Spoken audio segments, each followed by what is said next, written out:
You're live.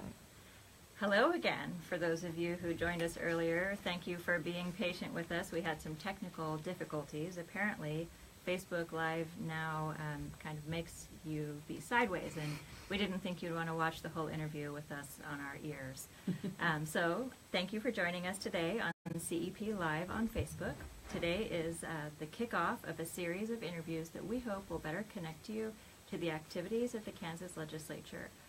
Throughout the 2018 session, the Climate and Energy Project, or CEP, will be hosting live interviews with organizations whose mission includes one of the wealth topic areas. If you're not sure what that means, it's water, energy, air, land, transportation, and health, Kansas wealth. The interviews will take place on Tuesdays at 2 between now and March 15th, which is when we host our annual Day of Advocacy and Education at the Capitol, our Wealth Day. We'll tell you a little bit more about that as we go on. So special thanks to, we got to have a little bit of jigging of the phone there. Are we squared away again, everybody? Everything good? I'm checking. Okay. It's catching up with you. Okay, so thank you again for bearing with us. It's harder on us than it is on you, believe me. So special thanks to the Lawrence Public Library, Sound and Vision Studio, and in particular Jim Barnes for helping us with this amazing setup and soundproof studio. So again, each week we will be featuring different advocacy organizations who will provide updates on current wealth policy priorities. They'll offer tips for civic engagement in Kansas and answer all of your pressing questions. We hope you'll join us live every week, but if you miss it, all of the interviews will be archived on our CEP Facebook page at CEP Heartland. You don't have to have a Facebook login or account to watch them. It's a public page, so you can share it widely with your friends, and we sure hope you do. So also be sure to follow us on that Climate and Energy Project Facebook page and on our website, climateandenergy.org. We'll keep you posted for all of the exciting happenings in Kansas. So thanks for joining our first interview and dealing with the rather exciting technical issues. I'm pleased today to be with my Executive Director, Dorothy Barnett, who's going to talk to you a little bit about the Climate and Energy Project. So Dorothy. Hi everybody. Rachel, thanks for sticking with it and remaining calm, cool, and collected under pressure. We're really excited to be kicking off this series today. For those of you who don't know about the Climate and Energy Project, CEP is a nonprofit. We're focused on energy solutions for a clean energy future. We advocate for renewable energy and energy efficiency in policy and in practice. The practice part of our work is really our programs. Rachel talked a little bit about wealth. Our wealth project is our health equity work. You may have also heard about our newest project, the Clean Energy Business Council. You can learn more about that at cleanenergyforbiz.com. Policy is really what we're here to talk to you about today. You know, the policy part of our work is the state legislative work and work at the Kansas Corporation Commission, which is the regulatory agency that takes care of all of the electric and gas utility issues in the state. As Rachel said, I'm the executive director of our 6-member staff. We're governed by an 8-member board who are based across the state of Kansas.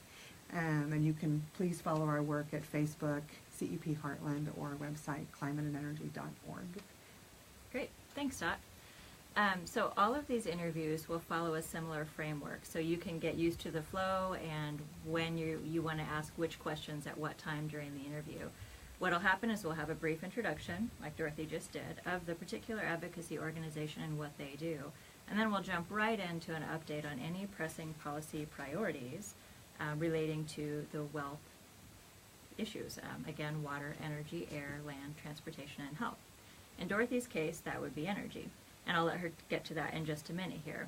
But after the policy preview, we're going to dive into civic engagement tips and best practices. So really that's how you can best engage in the process, whichever process that might be, if it's the legislature or the Kansas Corporation Commission. And then finally, we'll end with opportunities for engagement on the issues. One of which I hope is on everybody's calendar already, which is the 2018 Wealth Day of Education and Advocacy at the Capitol. That is March 15th, 2018, and we would love to have everybody come and join us.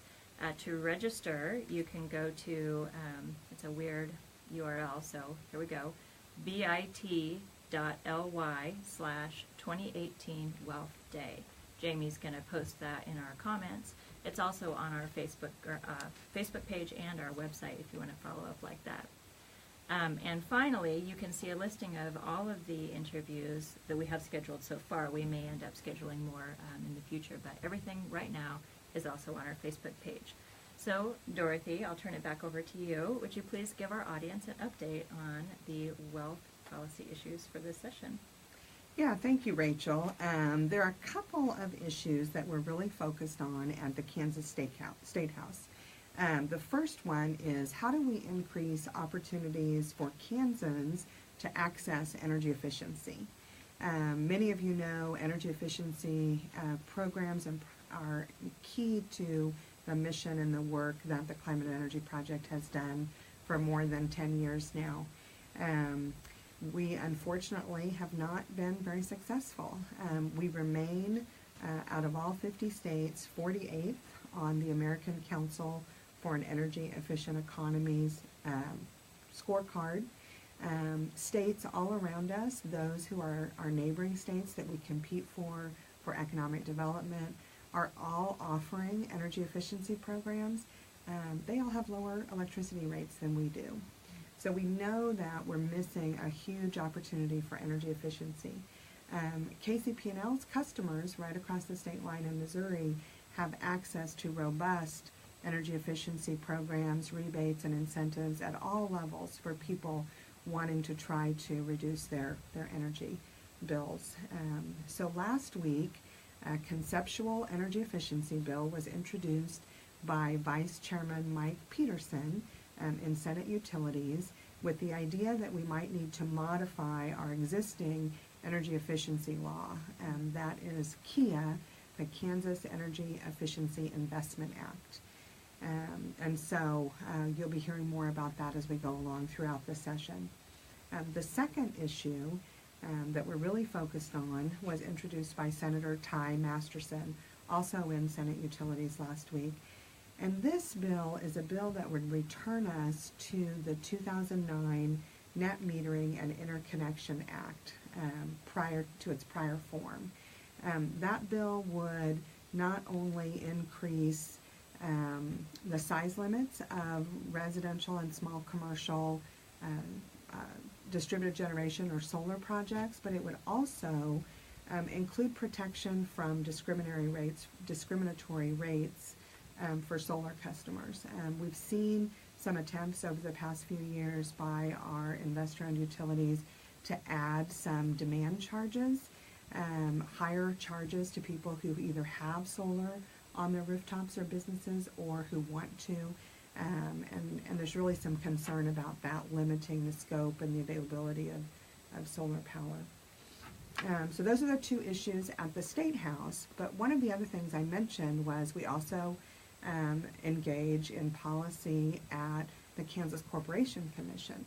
So currently, the Kansas Corporation Commissioners are deliberating on a proposed merger of Kansas City Power and Light and Westar Energy. This is a major merger that will affect the majority of Kansans.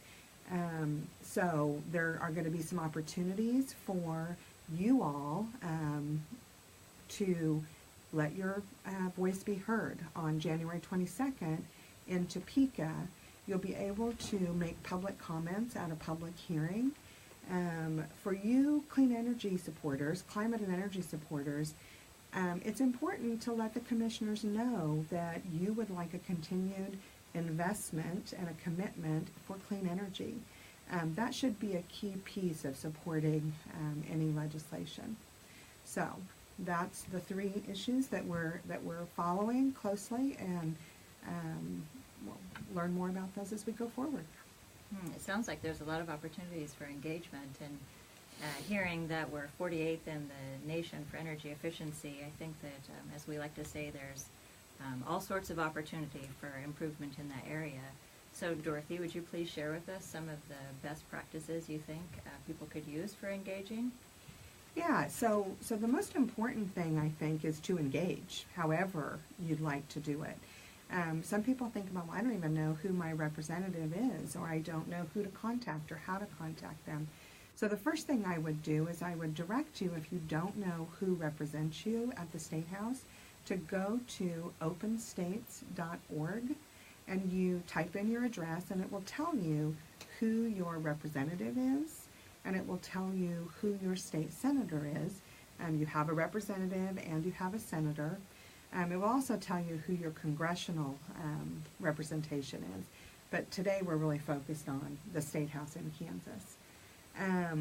So once you figure out who, then really think about what are the things you care about. If you, like me, are really passionate about energy efficiency and think that we should have access to more programs, that's an issue that you can learn more about. You can learn more about it on our website, climateandenergy.org. You can go to acEEE.org and learn about what other states are doing. But inform yourself about energy efficiency. Ask questions. We're happy to answer questions right here, right now. You can just post them in the comment section, and we'll get those questions out. Personal visits and phone calls are really impactful when you're talking about issues that matter to you. Pick up the phone. You can find contact information for your representative or your senator or your commissioner. If you call the Kansas Corporation Commission and say, I'd like to leave a public comment about the merger, it will be recorded and it will become a part of the public record for the commissioners to hear what you have to say. So personal visits, phone calls, be respectful, and even if you don't agree with your legislator, thinking about them as a person who you probably have something in common with. They care about Kansas, or they wouldn't be serving Kansas. So that's something that we always like to keep in mind. As Rachel mentioned earlier, advocacy days that are focused on the issues you care about are a really great way to get involved. If you have never been to a wealth day or to an advocacy day at the State House, I would really encourage you to try to make time for that. We provide lots of information about interacting with legislators, and it's a great way to go in a buddy system with someone to visit your legislator so that you're not afraid to go by yourself. So lots of different ways to be engaged. The one last thing I would mention is, as legislators are returning home for the weekends, many of them have coffees, they have meetings, and it's a great way that's a little more low-key to sit across the table at a coffee and visit with a legislator about the things you care about. So those local interactions are as important as coming to the State House.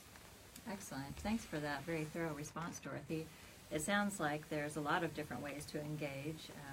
Finding out first who represents you, learning about the issues, going for an in-person visit, maybe meeting your representative for a coffee, or joining us for Wealth Day, which again, I do want to underscore that we do pair people up. So if you come to the event and you're uncomfortable still with the idea of going and talking to your representative, we will help you. We'll put you together with someone else who's comfortable with the process, and they'll go along with you.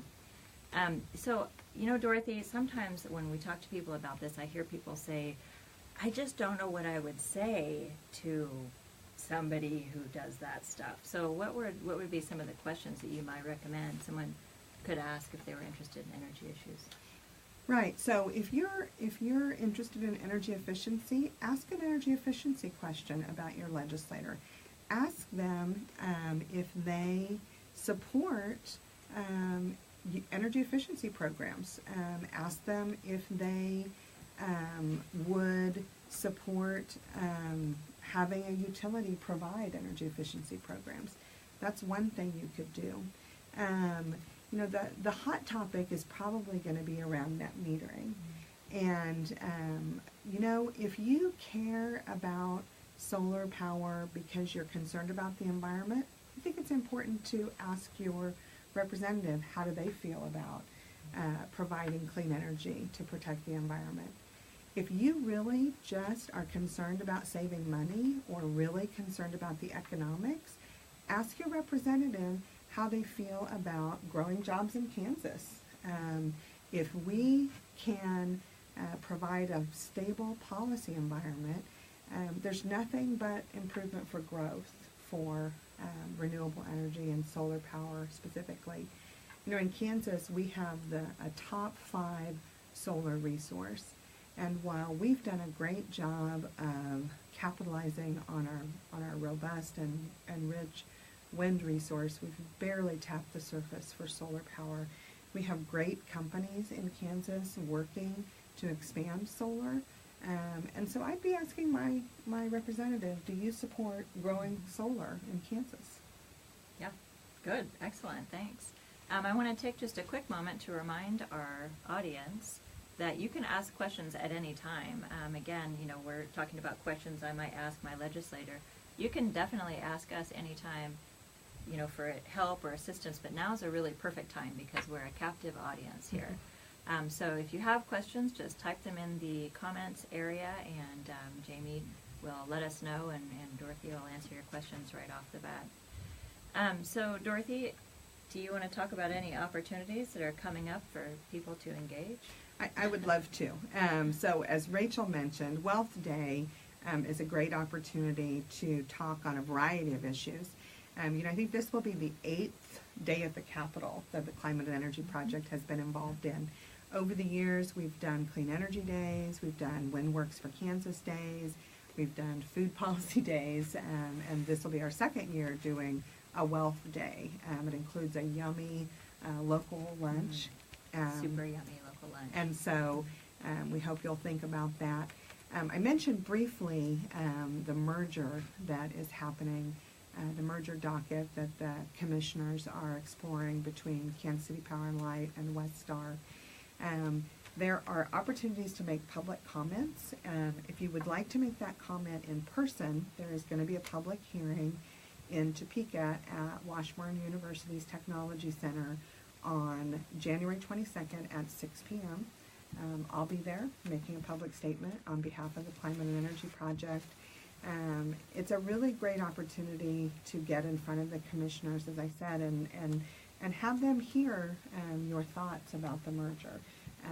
They'll be taking under advisement whether to approve it or not. And so hearing from the people who are going to be impacted by that merger is really important. If you can't get to Topeka on the 22nd, you can go to the KCC's website and make a public comment there. I think Jamie has a link that she'll post. And that's another way to get the things that you think about the merger on the record as a part of what commissioners will consider. We've seen the power of public comments time and time again at the commission. A few years ago, we were working on a docket for electricity rates. It was called the fixed charge increase, and more than 1,000 Kansans posted their comments and made public comments about keeping rates low. And it really was impactful. The commissioners only approved a slight increase instead of what could have been a substantial increase in rates. So your voice matters. It's important. And if you need information, we have a blog that was out just last week about how the merger might impact clean energy and the environment. And it's a great primer, so climateandenergy.org. You can find information about it there. Great. Thanks again for that, Dorothy. I think, you know, a theme I'm hearing through all of your advice for people is really that our representatives, whether they're at the State House or at the Corporation Commission, they want to hear from us. And I know it can be a little intimidating, but I think for me it always helps me just to think, well, they're people too. And they got into this job because they wanted to represent the interests of their constituents. So please try to get over that hump if that's what's keeping you from engaging. We'd be curious to hear what issues people might have or what questions they would have about engaging in different ways. So again, please feel free to put stuff in the comments now, or even if you missed this and you watch it later and you want to add a question, we'll definitely follow up in that way too. So in lieu of any questions, I would like to tell you all a little bit more about the Wealth Day opportunity. As Dorothy said, it's one of our, I think, our 8th day at the Capitol. We have a lot of different ways of engaging also at that event. In the past, we've had a kind of a policy update in the beginning, and we've had a climate vigil to start the day off. And then we have opportunities for legislators to speak to a large group over lunch typically, while we can all sit and listen and also kind of network with the people who came. But we have what's called a solutions showcase. So if you're a nonprofit or a business or any other kind of an organization that works on these wealth topics, water, energy, air, land, transportation, and health, then we would invite you to come as a sponsor, and you can put a booth in the rotunda. It's really quite impressive, and it's a great opportunity, good way to get visibility for your organization, to be at the State House in front of not just our advocates who come for this event, but also all of the people who are at the Capitol on that particular day, and all the legislators. So we welcome sponsorships for that event. It's a really fantastic way to engage. And then also, again, as advocates, you can come, and the sign-up is listed in the comments. We would love to have you come. And again, if you're uncomfortable about talking to your representative, then we can sure help you with that. So the next episode, for lack of a better term, the next part of this series on next Tuesday will feature Zach Pistora from the Kansas Sierra Club. So don't miss that one on January 23rd at 2 o'clock. And we will post the full schedule for the currently scheduled interviews on our Facebook page and on our website. And Dorothy, I'd like to see, do you have any final thoughts you want to share before we sign off for the day? You know, I would really just say thanks for tuning in, and it's a really exciting time to be working at the State House and in Kansas. So many good people working hard to get things done, you know, whether they're legislators or staff, legislative assistants. It's really a great time to be in Kansas and to be involved, and we hope you'll join us. Thank you. Thank you very much, and have a wonderful day.